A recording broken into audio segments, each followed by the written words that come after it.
Hello, everybody. Welcome back to another episode of the Better Basics Podcast, the least pretentious fitness podcast on the planet. I am Matt Stone, and as always, I have with me my best friend and co-host, Dylan Waldhuter. Dylan, it's great to see you, man. I know I say that every week, but this one feels different. I got some sun. I am back from wonderful Mexico. And I'll tell you what, I missed this podcast. I miss recording with you and putting out stuff for the people. I mean, we still put some episodes out, but it's just a nice little treat, a fun little habit that we formed here. So it's great to see you. You too, man. I thought you'd be tanner. Dude, whatever. First off, yeah, my North Woods ass does not tend to tan much as is, but I thought I did pretty good. It was awesome. We just walked 6 to 8 miles every day, pretty much, just in the sun, just eating tacos and soaking up that vitamin D. It was exactly what the doctor ordered. Yeah, I need to do that. In fact, I was out on Saturday night with a couple of our friends, Kaz and Rachel, and they were talking about doing something like this next year, but getting a large group of our friends together to pick I like it. Pick an all-inclusive. And it's not only fun, but, man, there is something to being stuck in the cold and dark winters of Wisconsin and going elsewhere to literally recharge your body because, man, that sun is so important. I have felt like a new person since I've been back. I mean, we've been back for under a week, so I still, that post-vacation glow is still very much on me. But, I don't know. It just, it feels incredible. But one of my favorite things, for me at least, because I love where I live, so one of my favorite things with vacation, especially, we were gone for 10 days. It was a long trip. I always get to missing home at the end of it, and it always just reminds me how happy I am to be where I am. And so I'm sure not everybody is in that same position as me. I'm very lucky to love where I live, but it always just I feel so good walking back into my house and getting back into my routine after a nice trip. Yeah, man, I hear that. The Eagles beat the Chiefs while you were gone. I know. That was crazy. Actually, I bet my son Archer, he was high on the Chiefs, he was high on the Eagles, that sharp 8-year-old. So I bet him. I lost $2 to him for in that one. But how? So I mean, for people that might not remember, you picked the Chiefs in our Super Bowl bet, and now you owe us 59 push-ups. How's that going? I established the baseline a couple days ago. I recorded it. I'll put it on Instagram this week. Any guesses? 43. So here's the thing. Sounds like less. I was assuming you wanted some real push-ups, not some RFK Jr. You want full range of motion, chest to the floor, full extension at the top. I mean, for the majority of the reps, 59 is a lot. Dude. So I did really good push-ups. Okay. I got to 32. 32 is not bad. I did in preparation. When I was gone, I did some sets of push-ups. I used to do just bang out 50 just to make sure that I could. And on the trip, I was able to do that once. Otherwise, sets of 30 were where it felt about right. So yeah, super grateful for the Eagles saving my ass on that one. But I might have to I hate to see you suffer alone. So maybe I'll try a little bit and see if I can meet you at that 59. I want you to look at my range of motion and my tempo, and I'm sure it's spectacular. Tell me, well, maybe I could speed them up a bit, or it was a lot of time under tension. for these 30. Yeah, well, you send it along, and yeah, we can post it, and then people can weigh in and see if they think that you're being an overachiever there. Fair enough. Let's get into the hot topic of the day. This one is all about sugar, and maybe it's not as bad as people think it is. Sugar is one of those things that often just gets bastardized as just like automatically bad for your health. And if you have sugar, you're going to die. And so much so that there have been some zealots on the internet that even go as far to say that sugars that come from, fruits like fructose sugars are even bad for you. But this video, and who's the video by, Dylan? I don't have it written down here. There was this video clip itself was circulating all over the place. And okay. I think it was initially, there was a clip going around of Dana White talking about how important it was to completely cut out carbs and sugar. And well, but that was when he was with Gary Brecka, right? I mean, his whole thing was being informed by Gary Brecka. And Gary Brecka is one of these guys who loves to pull mechanisms, like cherry pick data, to make these bold claims around specific things. So Dana White was talking about this on a podcast, and it was Dr. Mike Israetel who responded to it. And I wrote down what he says because I think I'll put it out there, and then we can kind of discuss it and reflect on it. But he says, quote, "There is no link between sugar consumption and health. As long as calories are not excessive, you're meeting your protein and fat needs, and the diet is mostly healthy, unprocessed food."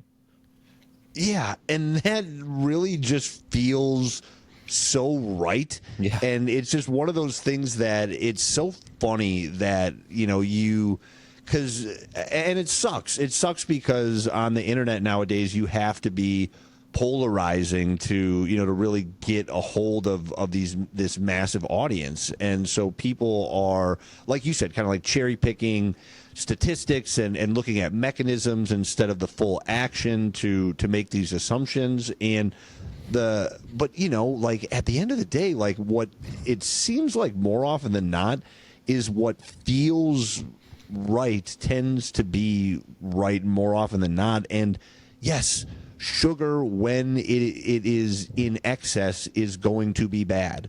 Water, when it is in excess, is going to be bad. Did you see that Jordan Syatt post that he did? He's really clever. But he talked about he found the chemical compound, like the name for water, not like a hydrogen whatever whatever dihydrogen monoxide. Oh yeah, exactly. Yeah. Dihydrogen monoxide. Duh. Right. And so he did this big long post about how it was in everything. Everything we eat, everything we consume. How it's a fire retardant that we're consuming on a regular basis, and if taken in excess could kill you. And he's like, you want to know what dihydrogen monoxide is? It's water. Yeah. And it just highlighting how easy it is, to make things seem scarier than they actually are. Yeah, I've been reflecting a lot on like why this whole space is the way it is. And where I've sort of landed is it's really easy. This is true just in life in general. You see it in politics all the time too. People are really good at paying hyper attention to one thing. And so it's like really easy to just be like, sugar, bad. It's really easy to focus on. All of the nuance around that requires much more attention, much more, like you have to give more to it to really understand it. And so I think it's just easier for people to land in these camps and as a result then build a brand around these camps and then get a whole bunch more people to pay attention to it. But yeah, well, then you also get to become the sugar guy, right. The anti-sugar guy, and you build a brand around it. Yeah, it becomes so easy. But yeah, you're right. Anything in excess is bad for you.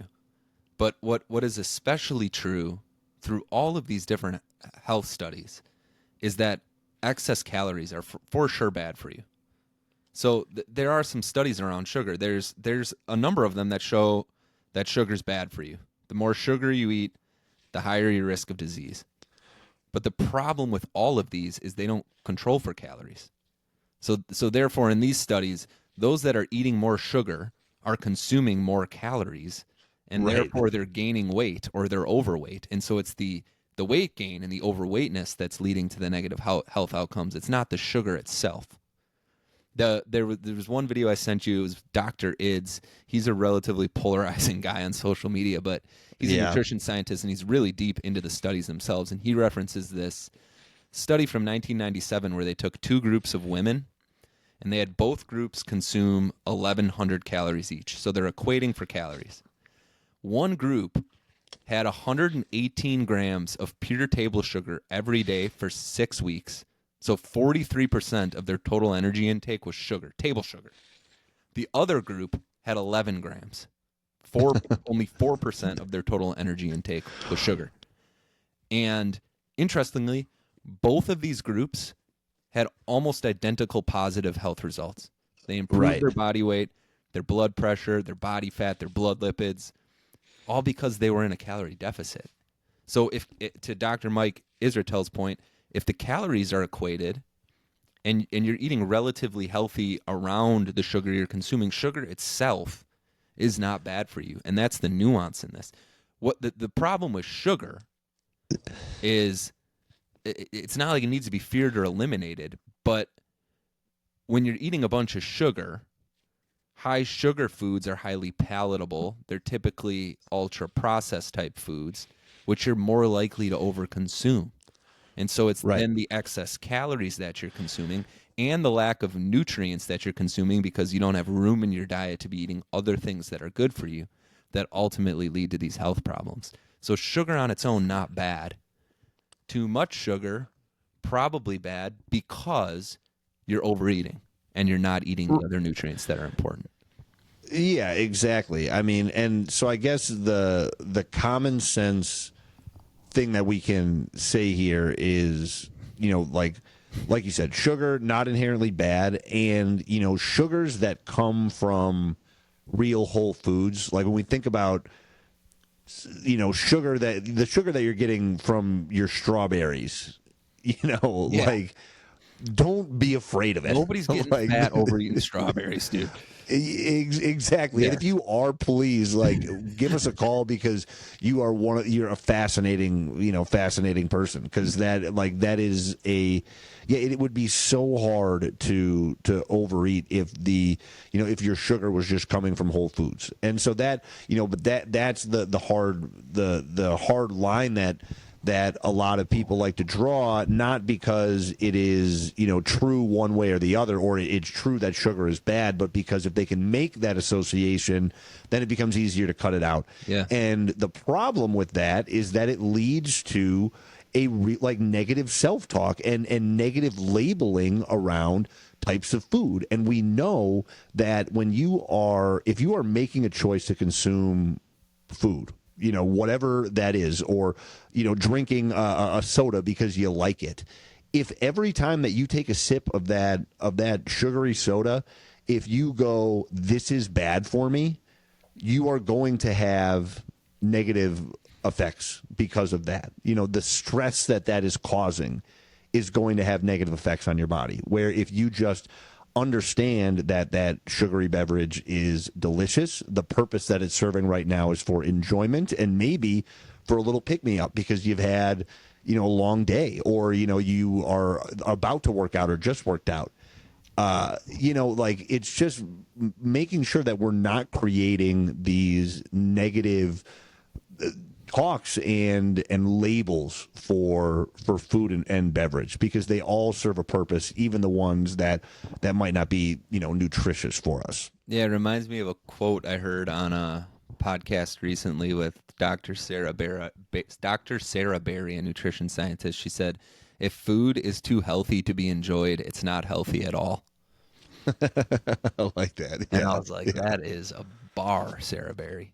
But yeah, mic drop. I would go as far as to say you can eat all the gummy bears you want, so long as it's not contributing to weight gain and you're still getting enough nutrients from healthy food.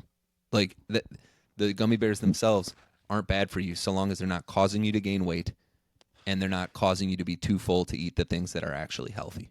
So it's not going to add any nutritional value. Although if you're a really active person, it's sugar like gummy bears, quick source of glucose, can actually be quite good for you in some cases when you need the energy to do a workout or need to restore glucose reserves after a workout. So there's a place for them as well where they're not healthy per se, but they have a role in the diet also.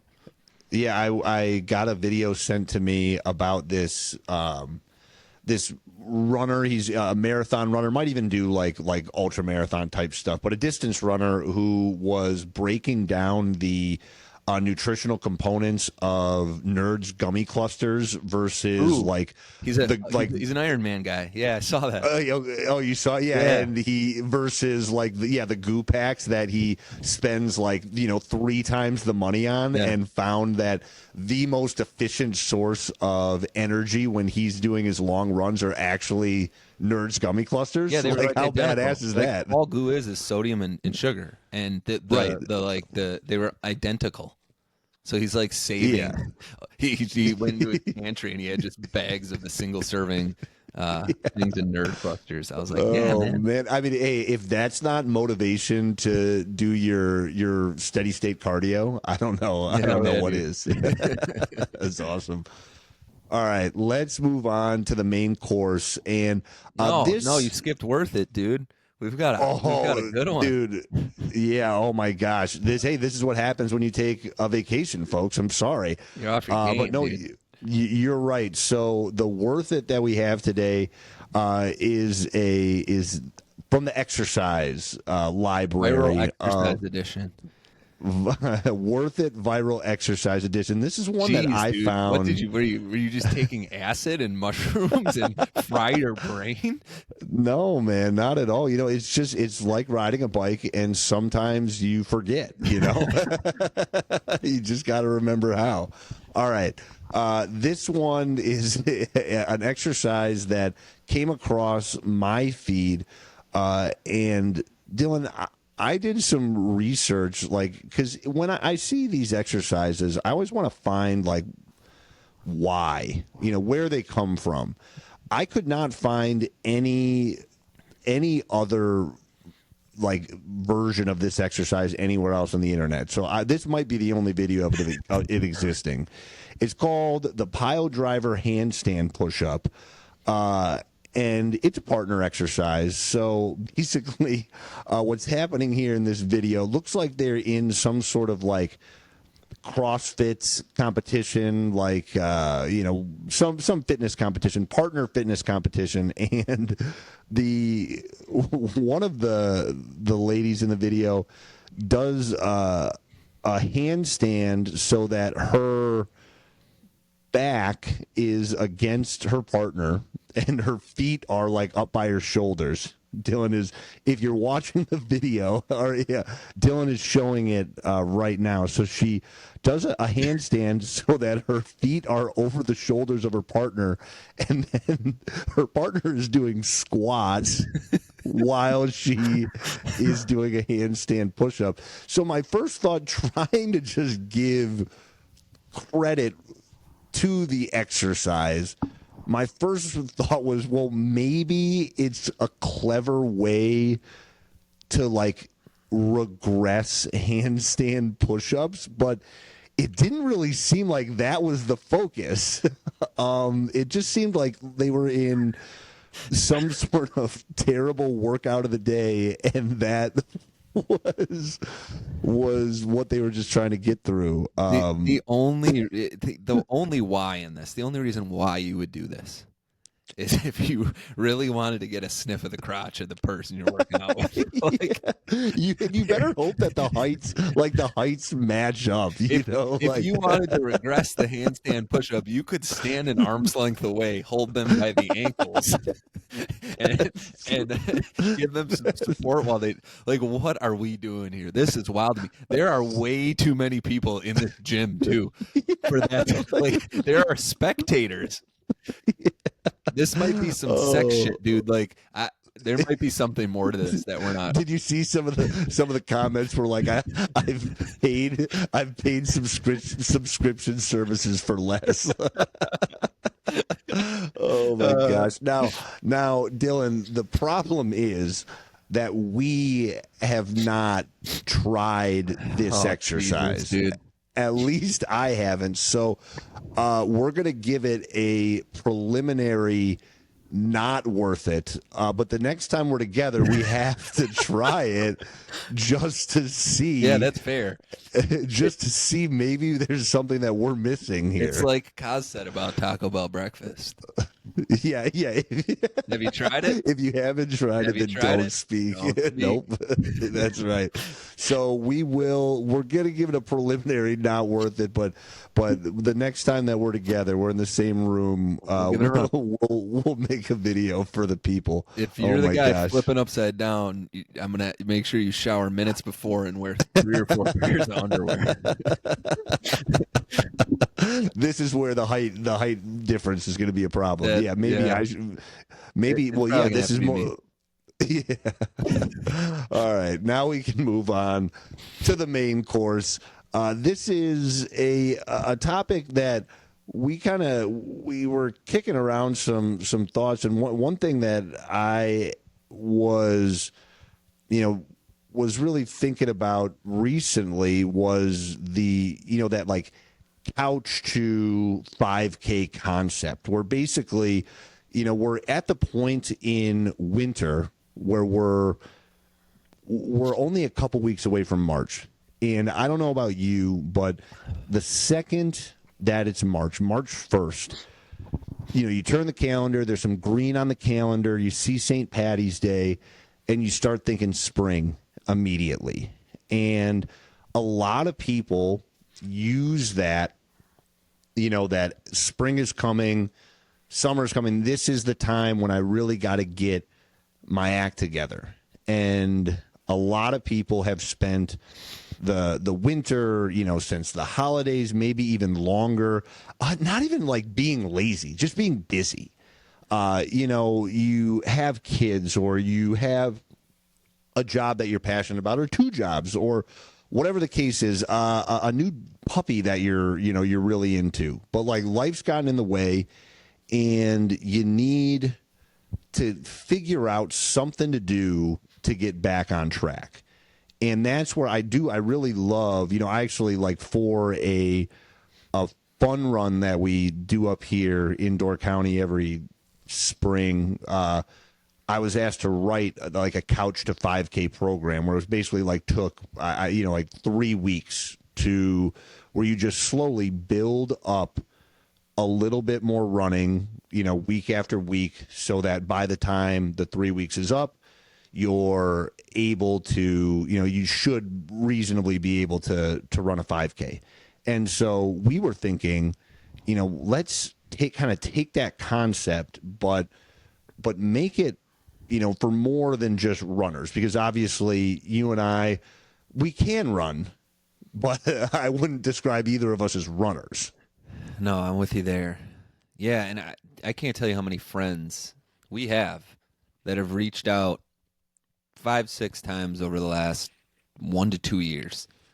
Hey, man, I haven't done anything in forever. Can you help me figure out what I can do to get stronger, to get back on track? And my response typically to them is, I got a home gym here. Hey, man, come on over. I want to see how you move. And then I'll figure out what the best thing for you to do will be. And they never show up. Mm-hmm. And it's difficult for me to say, like, here's a program leveraging dumbbells or barbell or whatever it is without knowing sort of where they're at. And so as I started to think about, well, what could I give if there's resistance to getting started, right? Like there's these things that just get in the way, and having them come over here is just another point of resistance. So right. if I know nothing about them, if they're on the couch and they want to get stronger and really just need to get started and start building out the habit, what could we give them? What would be the right thing to give them to meet them where they're at? And so that got us to thinking about, in addition to sort of a couch to 5K or couch to run program, can we do a couch to strong, couch to, bigger muscles program. And so Yeah. These are two things that we've created and that we're going to share for free publicly for any person that just hasn't been doing it, has been struggling to overcome the resistance of, paying for a gym membership or getting some dumbbells or seeing a trainer or whatever it is.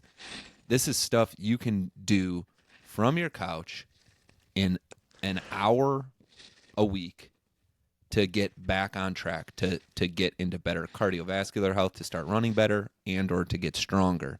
And that's really all that it requires, especially as you're getting started, because the most important thing is to start building the habit. Yeah, and so what we're going to do at the end of this episode is we'll talk a little bit more about this 30-day couch to strength program that that we'll be releasing to you guys, and anybody that wants to do it. But first we just want to talk about why this concept works, and it's because it provides structure and a progressive approach to building, and whatever it is. This one's going to be for strength, like that couch to 5K. That's to progress, for running.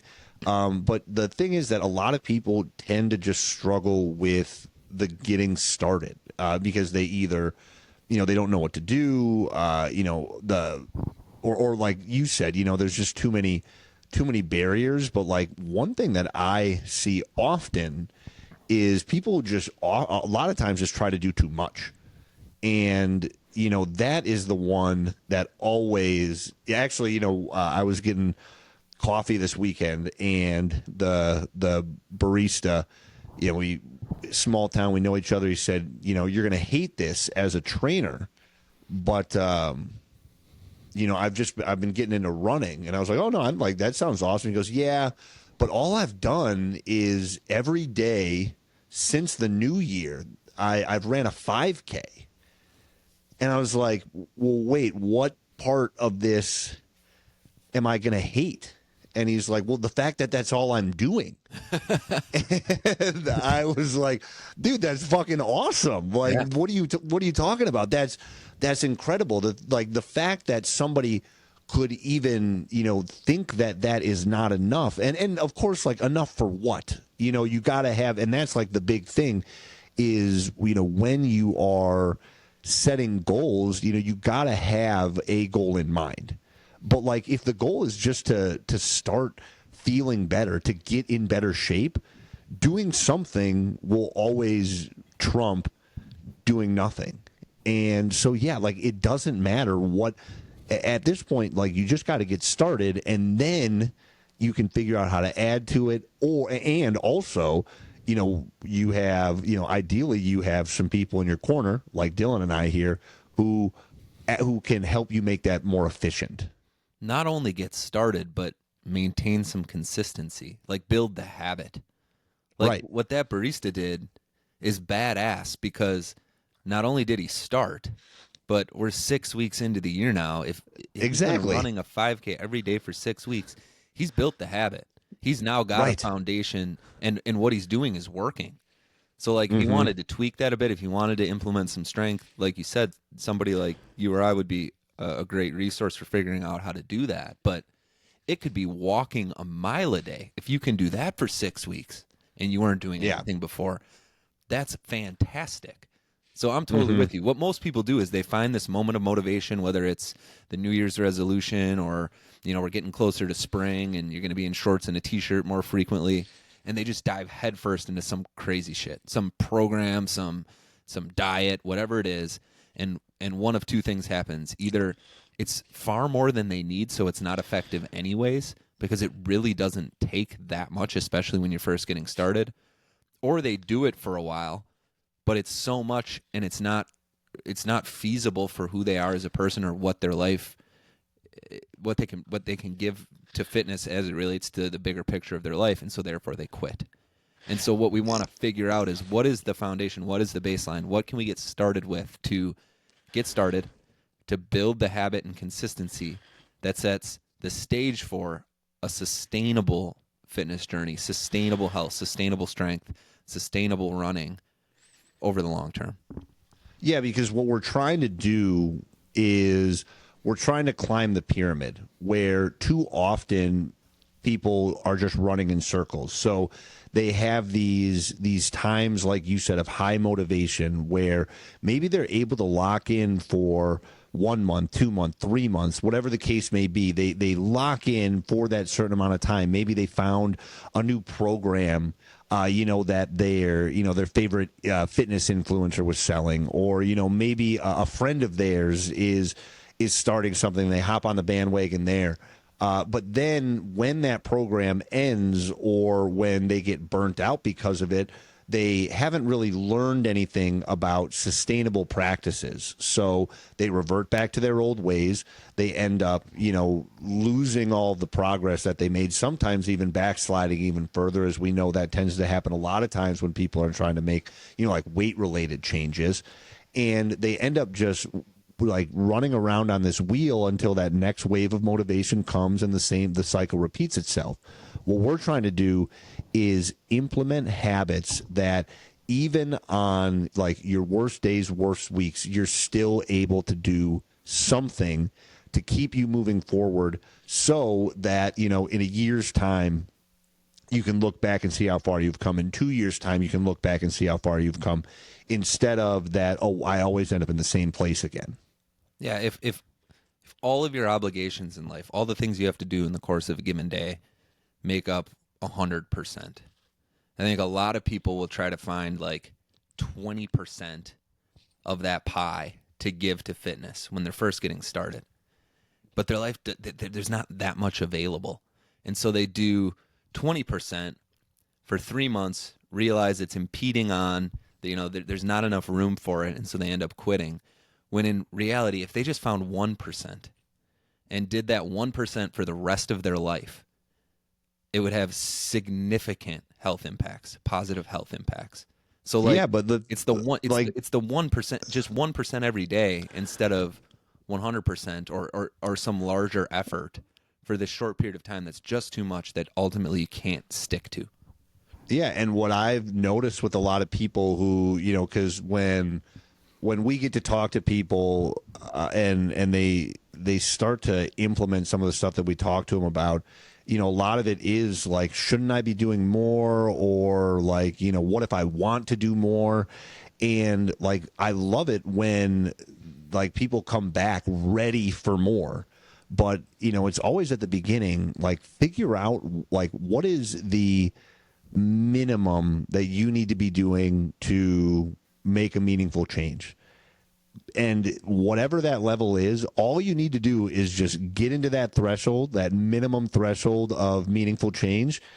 And any more than that is great. Like you can, especially, if you start to enjoy it, you can push it. But that's the thing, is if you start slow, don't overdo it, and actually like find the things that you enjoy about exercising, whether that's going to the gym, whether that's finding an activity outside, whether that is group classes or working out at home or whatever it is, but you found, your little niche with it, then you're more likely to, make that 1% turn into 2, turn into 4, turn into 8, instead of 20, 0. 15, 0, yep. 10, 0. And it's just, again, like we're looking to add to your life and not create things that are going to get like quick results, but then not be sustainable. Yeah, it's the sustainable results. And the people are looking for the quick ones, which is, I would assume, why a lot of people go for this, because if you go super hard for 3 months, you'll see more results than if you go a little bit easier for those 3 months. But if you go hard for 3 months and then do nothing versus go a little bit easier for a year, at the end of that year, you're going to see significantly better results, and you're going to have built a lifestyle that's sustainable and will feed you for the rest of your life. So, and I would argue like a little bit more may be better, a little bit more may not be. Like we should, in general in life, this may not sound good, but almost in every endeavor, we should be trying to figure out what's the minimum we can give to get the maximum results. No, the thing is, that is like the reason why you feel like that sounds bad is because we've been taught that more, more effort is this badge of honor that we should be wearing. Yeah. When really, yes, like all we need to do is the bare minimum to do the best job that you can. Yeah. And a lot of times we confuse doing something with quality. It's separating the quality from the quantity. Yeah. Just because you're logging hours doesn't mean that those hours mean anything or are having any real impact on, and this goes for everything. This is, your health and wellness. This is in your business and your work, your relationships even. Sometimes you do need to just figure out, well, what is the least amount that I need to give here, that I can give here to offer the best results. Or where does the additional effort start to produce incremental progress? Like, for sure. Like it's the giving, the 20% that's going to yield the 80% of results. Right. And then every additional percentage after that, it's just more and more you have to give to it that's only yielding tiny, tiny more benefit. And with fitness especially, at some point it's actually a bell curve where you're going to be doing too much, you're going to overtrain, and you're going to come down the other side and see the opposite effect. So there is like a mind shift that needs to occur within people where they start to realize, especially around fitness, like it doesn't take that much. Dr. Mike Israetel, who we referenced in the Hot Topic, was on Peter Attia talking about, and this guy is a former pro bodybuilder. He is absolutely jacked, and I think he's actively now trying to get less jacked because he's struggling with carrying around the amount of muscle he has. Sure. But he has been training people for decades. He talks on the podcast about how, for most people, 2 30-minute gym sessions a week done well is more than enough to build sustainable muscle. So, like, this guy's an expert. He's worked with tons of people. And that's the anything more than that is just incremental. It's for people who love the gym. It's for people who have, a chunk of that 100% pie to give to fitness because they like it for other reasons. But for the regular person who has other priorities but recognizes the importance of strength and fitness and cardio, it doesn't need to be that much. We don't have to find that much. And so these couch to strength, couch to 5K programs are really about leveraging less to get more. How do we start to see some progress, and how do we build the habit that then, to your point, if we want to build upon it, if we want to take it a bit further, if we want to get into the gym, we want to buy some dumbbells, whatever it is, at least then we have the foundation for it. We've built the habit. Now we know we can do it. And so now we can start to think about how we add on to that. Yeah, for sure. So, I mean, we are going to have this program out for you guys to be able to take a look at it and try out yourselves. I mean, do we want to get into like some of the specifics, like on like how? I mean, I guess so. Like one of the things that I wanted to talk about that I think gets overlooked a lot of times by people that are starting out is they just want to get into like the meat and potatoes of like training. So they want to do, like this stuff is mostly like body weight stuff. So, like the push-ups, the squats, the lunges, like that kind of stuff. I think that the like mobility work and priming work that, that we do before like any client that comes into the gym, or like you'll see at the beginning of this program, and simple stuff, like some cat-cow, world's greatest stretch, where, where you're in a lunge and you're twisting. It doesn't need to be these, 20-minute long, foam rolling to yoga flow warm-ups. But, if you have 5 minutes of targeted mobilization, I mean, this stuff can have a profound impact on more so on how you feel, which will help, how you're able to push it in the gym. But, obviously a lot of people, they are training for aesthetics. They're training because they want to build muscle, they want to look better naked, whatever, all that stuff. But a lot of people are just as interested, if not more interested, in feeling better.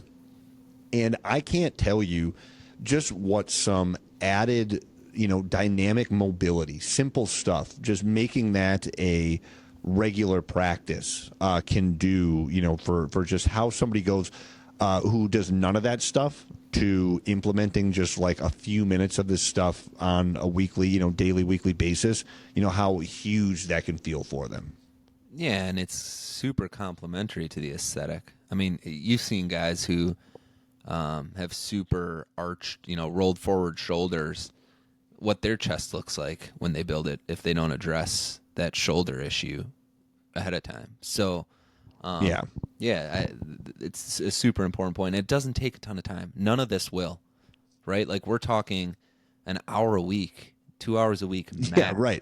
Maybe. I mean, and that's minimal. That's equipment. if you are going slow and if you like it, right? Like if you just need to like bang out these workouts, you can easily get it done in an hour total a week. I mean, it doesn't. If you are doing literally nothing or next to nothing right now, or this is the other thing. If you're just doing random stuff, that's the other thing. Yeah. Is you might have somebody that's going to the gym multiple hours a week, but they are doing random exercises with no real rep scheme or set scheme, no, concept for tempo or reps in reserve or, rest periods or, complementary exercises. They're just going in there and they're trying stuff that either they remember liking when they were younger or stuff that they've seen other people do. And that, can be just as bad, if not worse, because you're at that point, you really are, you can be wasting time. Now, like, of course, some movement is going to be better than no movement at all. But I mean, if we're talking about being efficient with the time that we have here, you can waste a lot if you don't have a plan in the gym. And that's what these types of programs offer and these kind of challenges offer, is just some simple structure to make it like so easy that it's really tough to fail. Yeah, if I need to clean my body in the morning, I can walk 2 blocks to the Menominee River. I can jump in there with some environmentally friendly soap, and I can clean. And I'm going to come home clean and be ready for work. Or I can go get in the warm shower. Like, this is the warm shower, right? Like, you could go to the gym, you could go to the machines. You're going to move your body. You're going to burn some calories. It's good for you. You're going to be clean when you leave. Or you could just do this in the comfort of your home in 30 minutes twice a week, and you will start to see some real results because, to your point, it's programmed, it's designed to help you to actually get stronger. So it's efficient. It's not going to take up a ton of your time in your life. And what we want to do is we want to help more people just get started and build the habit. From there, we can figure out what to do next. But this is the thing that just constantly gets in the way for people. We know for us, former versions of ourselves, like I can't tell you how many times I was a person who'd be like, I'd pick like a specific date. I have to start on the 1st of the month, and then I just bleed out the 3 weeks before that, and then I'd get to the 1st of the month, and when I could have just started that day with something very simple and small. And if I just maintain that simple and small thing for those 3 weeks, and then over the course of the next 3 months, it would have been way more effective than what I chose to do on the 1st of the month for the next 3 months and then ultimately quit doing. So people need a place to start. People need a way to build a foundation. And that's what we're providing here with a very low barrier to entry, trying to cut through as much of the resistance as possible. You don't have to pay for it. You don't have to go anywhere to do it. It's not going to take up 20% of your life. It's a small piece of that pie. But more regular people I know are looking for ways where, fitness isn't a top 5 or 10 most important thing in their life, but they know it's important.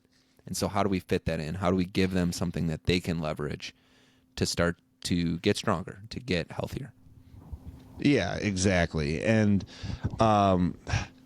it feels, that reminds me of the, that old proverb or quote or whatever. It's like the best time to plant a forest was 5 years ago. The second best time is today. Right. Like of course, you could have done this.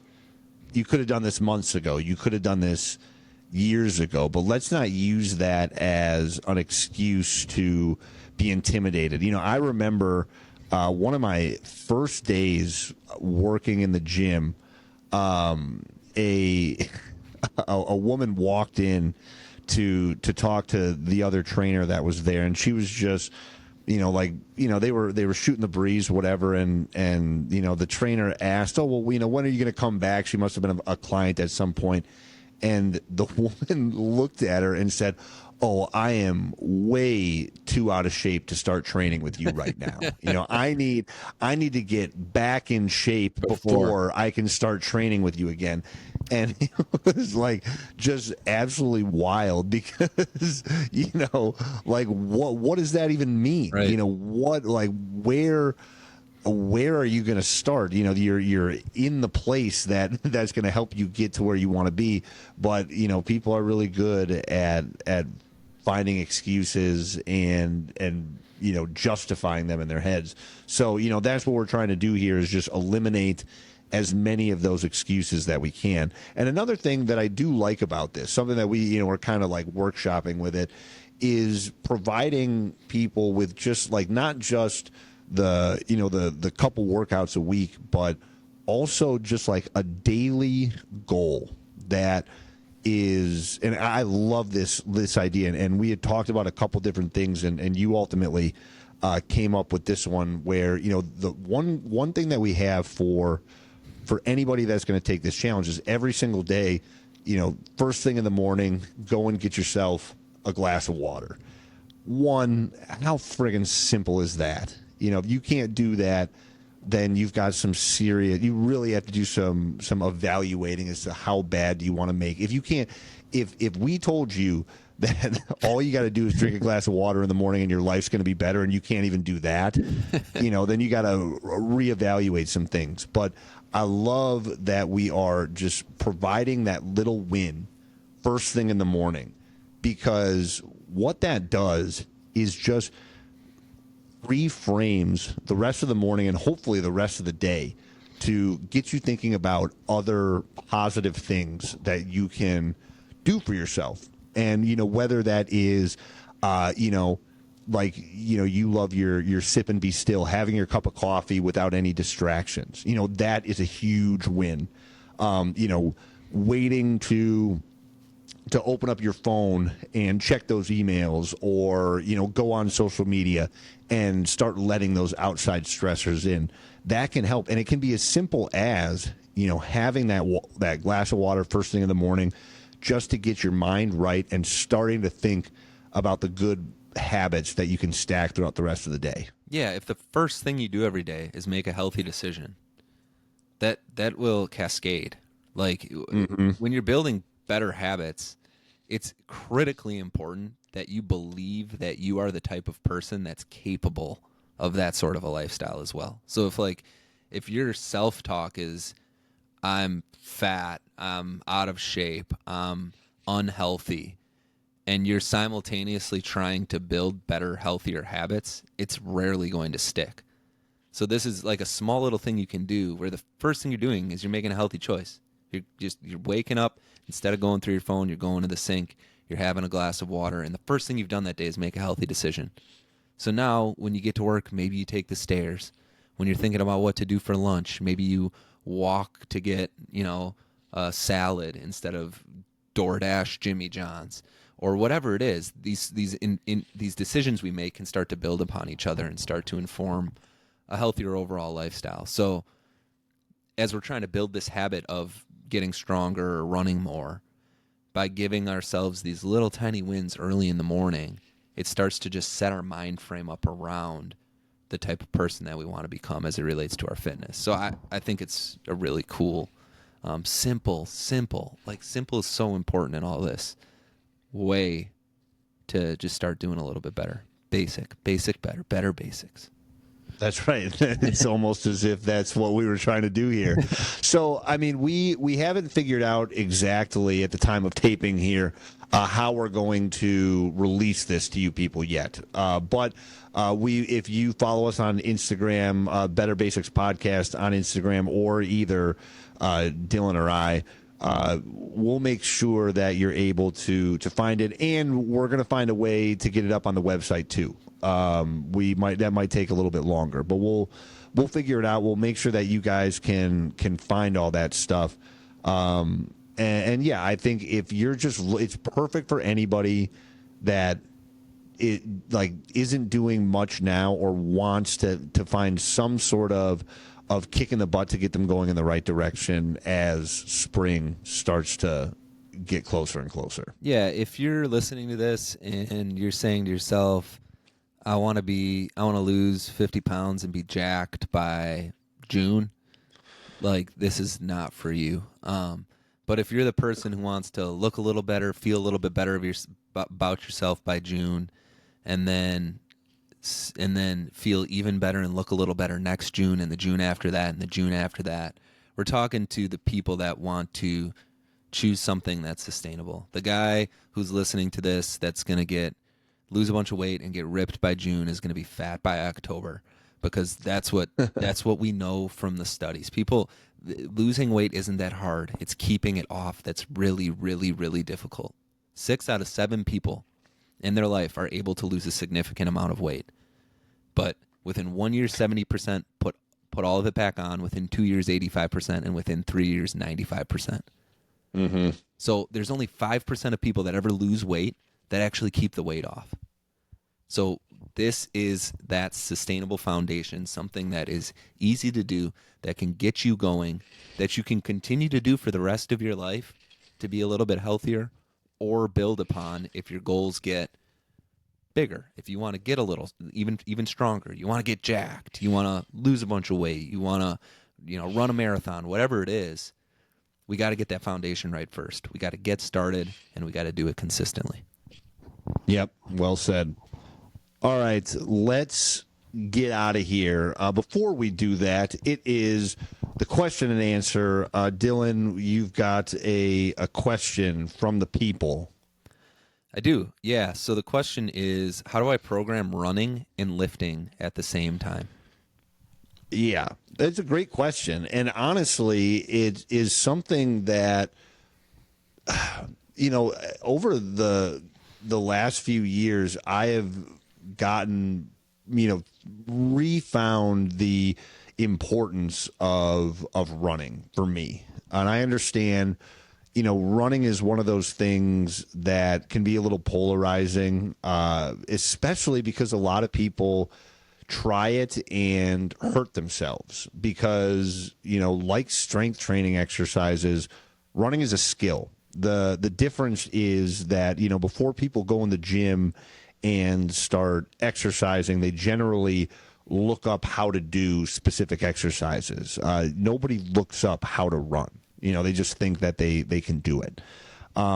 So, I think that it's one of the things where, of course, I'm going to say, put the strength training first. I think you're going to get more out of it. But, we also might be talking to somebody who already likes running. So, first and foremost, how you're going to combine the two really depends on what your priority is. But if you are just somebody that knows that they want to do both, I would shoot for that, strength training, building that muscle first. And, so we're looking at lifting 2 to 3 times a week.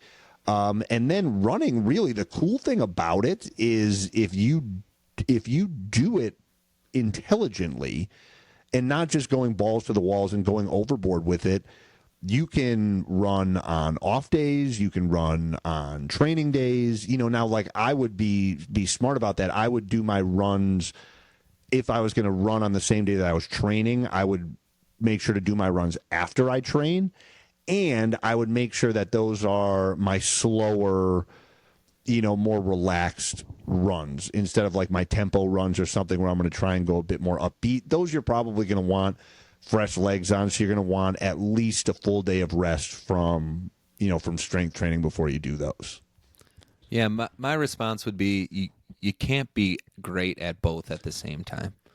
So I approach, and I think everything you said is true, but the way I approach this is in seasons. I haven't had a running season in quite some time, which means it's time for me to prioritize it again. But you can certainly do both at the same time, but you won't. It's difficult to like build maximum muscle while you're also prioritizing 3 runs a week. And it's difficult to be a marathon runner when you're lifting 3 days a week as well. So sure. I think for me, when I'm really trying to build muscle, I don't run at all. I walk a lot, but cardio sort of gets set aside. And I'm not ever really in pursuit of a marathon, at least not at this point in my life. So when I start to incorporate more running, I scale back on the training a bit, recognizing that it's likely to look more like maintenance and or building significantly slower than when I'm giving all that attention to the strength training. But I do think both are critically important. Most people tend to favor one over the other. I definitely favor the strength training, which means I should be looking to prioritize cardio much more frequently. But I think everything you said is true. Like if you're just pursuing general health and you're okay to just kind of simultaneously have good cardiovascular health and build muscle over time, the way you discussed it, I think is a good way to incorporate both into just a generally healthy training program.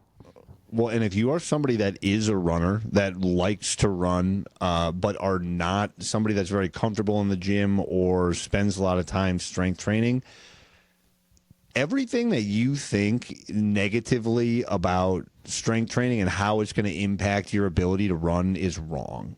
You are going to be so much better off on your runs. You're going to feel better with them. You're going to feel stronger. Your body's going to is going to respond better. Those like aches and pains, that joint stuff that might like start to nag a little bit.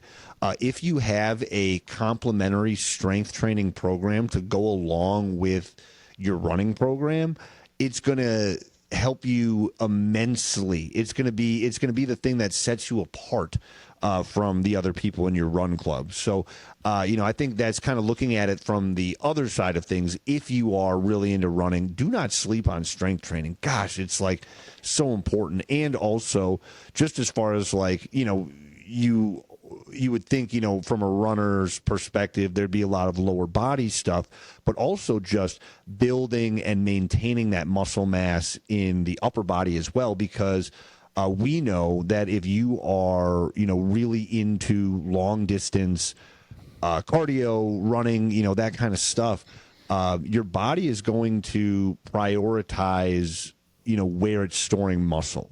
And if you are not sending those muscle building signals to, everywhere in your body, it's going to make some cuts because, muscle is expensive and, a runner's body wants to be on the lighter side. So, you just want to make sure that you're taking care of yourself in that regard too, because, I've seen it where people get obsessed with running and then, they become at risk for things like osteopenia, osteoporosis, because, they lack the bone density and the muscle density. Yeah, and if you're like a competitive runner or you're like the type of person that does a couple marathons every summer, oh, you need help. And this is where like the seasons really come into play, where you have like an in season and an off season. And in that off season, in those winter months when you're not running those marathons, keeping up with the cardio itself is important. But the cardiovascular fitness will come back pretty quickly.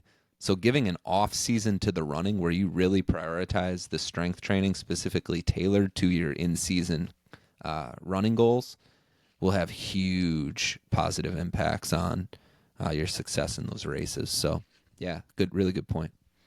For sure.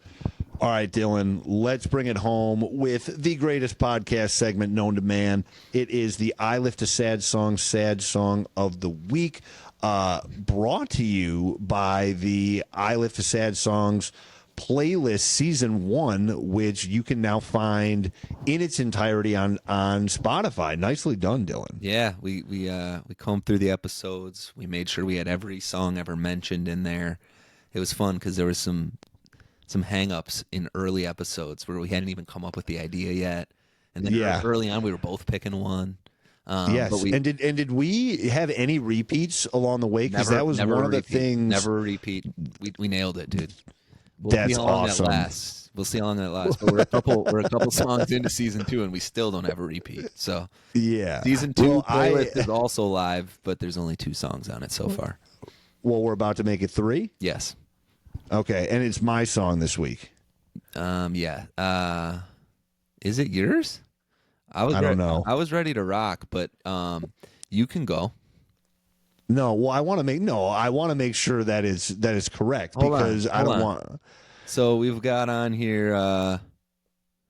No, I went first. I put number 1 hit of the summer by Noah Gunderson, which you ended season 1. Yes, cliffhanger.